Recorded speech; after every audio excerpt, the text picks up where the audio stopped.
Let's bring in Debbie Lowther. She is the VETS Canada CEO and co-founder. Debbie, thanks for taking the time. Much appreciated.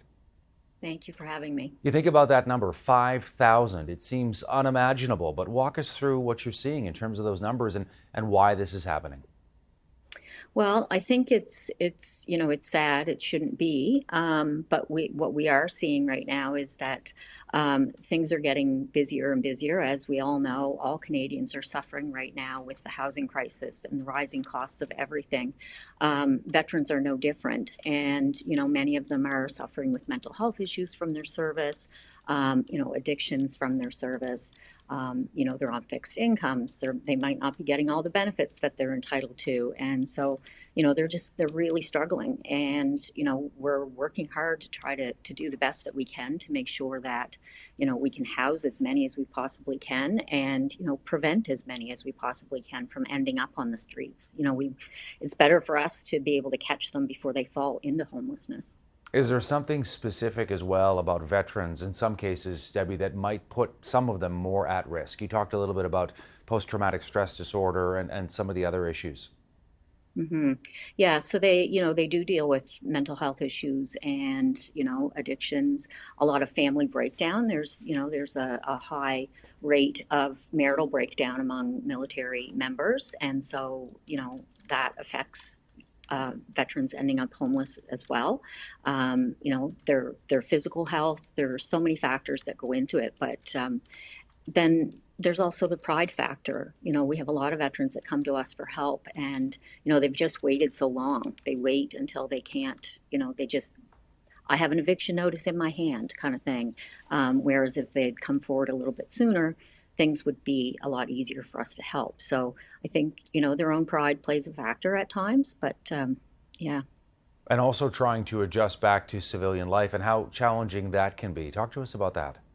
Yeah, for sure. So, I always say that serving in the military is not just a job, it's a culture, it's a way of life. So, a lot of veterans tell us that when they release, they feel like they're, on another planet.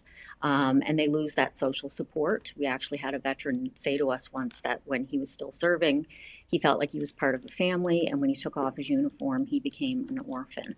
So there's a big part of that as well. If they don't have that social support when they release, and lots of times it is they just feel like they're not understood. So it is a big adjustment from going from the military to civilian life. There is supposed to be, of course, supports, a system in place to help them readjust, but clearly it's not working for all of them. What would you like to see? What more could be done, Debbie? Well, I think that there should be a little bit more, if possible, coordination between the Canadian Armed Forces and Veterans Affairs before the member releases. There's a lot of disconnect between the Canadian Armed Forces and Veterans Affairs when it comes to benefits. It's confidentiality. They don't automatically, their medical files don't automatically transfer from the Canadian Armed Forces to Veterans Affairs. So, that makes things difficult when they are applying for those benefits. So I think that would help a lot. But I think, there should be risk assessments, I think, before they release from the Canadian Armed Forces. They shouldn't be released until they're ready, honestly. If there are those red flags indicating that veterans might fall into homelessness when they release, I think that, they should be maintained a little bit longer until, they are stable enough to release.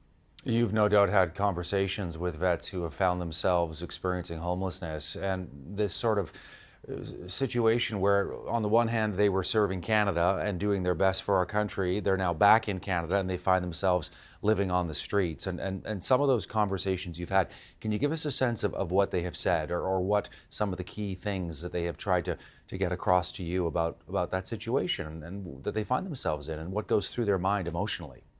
Well, a lot of them feel forgotten. And, a lot of them, they're angry. There's a lot of anger there.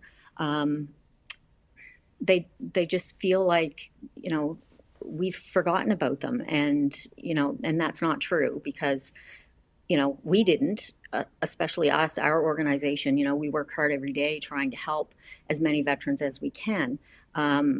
But I think that they do have that sense that they've, been left behind. And I know they have that in the military, that saying, no one left behind.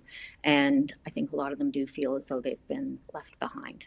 Tomorrow is Remembrance Day, of course, and the message you have for people who are watching us across the country as we remember, of course, those who gave their lives for Canada, those who continue to serve. But in the case that we're talking about right now, those who are back in Canada, no longer in the military, but may find themselves on our streets. Yeah, I think we need to remember those people as well. And when we are walking down the streets, it's everywhere right now. It's in our face. Tent cities, encampments everywhere. And when we're walking by those, we need to take a minute to remember that some of those people could have served our country, and they're people, and they've just fallen on some hard times, and we need to remember those people and do what we can. I think we all, as Canadians, we all owe a debt of gratitude, and if we're in a position to help them, and I think that we have an obligation to do that. Debbie Lowther is the CEO, co-founder of VETS Canada. Debbie, thanks for taking time for Power Play today. We appreciate you coming on the program. Thanks so much for having me.